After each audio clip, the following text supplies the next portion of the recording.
Welcome to SC Custom Designs. Let's say goodbye to old and hello to new. If anybody out there installs doors for a living, let me know how much I saved. I did all the work myself, including putting on the lock set doorknob. So here it is. So this will be the final video because it's all done. I'll explain to you what I did and the few things I have to do that's left. What were some of the gotchas? Getting the door into this cavity, once I took the old frame out, the old door, what I had to do was add a 2x4 on this side and a 2x4 on that side. When I try to place the frame of the door in, I was getting caught at the bottom right and the bottom left. So what did I do? I chiseled it. The thought came to me, why don't you just take it to your planer and plane it down? That's eventually what I did. After about an hour of wasting my precious time, I took it to the planer and I planed them down, and then I fastened them here and there. Thankfully, it fit, I mean, barely fit like this, top to bottom. If we look on the bottom, I took away, if you look at the previous videos, I took away the bottom part that the old door was sitting on. So it was sitting on like a platform, but that much, or a couple of inches or so.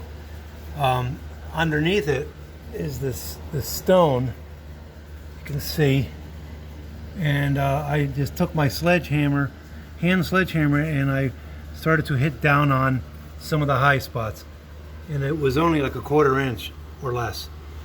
Then I had to go out and buy Crete. Look at that episode, quick Crete. It dried in 15 minutes. It's set, so you got to be quick. And I put a concrete base in it.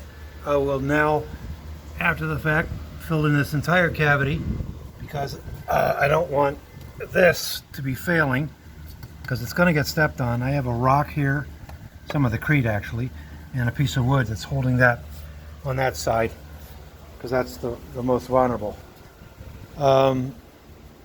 Let's go ahead and go inside.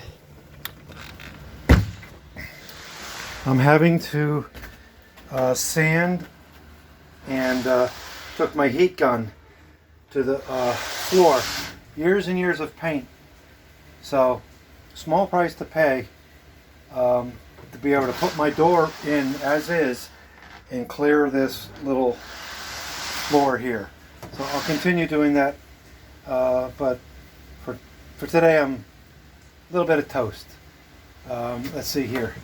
And of course you're going to put shims in along the journey. Shims in. Where else? Shim. Yes, you're supposed to put shims near all of the hinges and such. But I'm here to tell you this thing is in there pretty solid. Okay. Thankfully the door had all this mortised out, so I could just set my hardware in. Thank God for that. Same as here. Hardware was already the mortised, so I could just set in those plates. Yeah, those plates there. And here you go.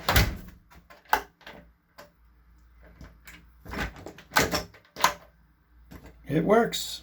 I'm thrilled.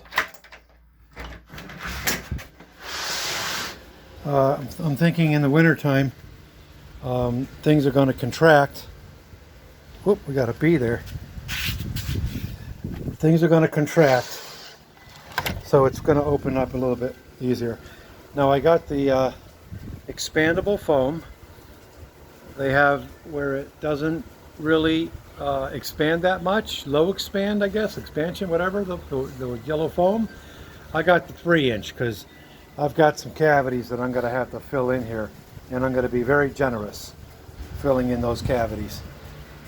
My basement is going to be the warmest it's ever been since I moved in, because I've had the compromised door all these years.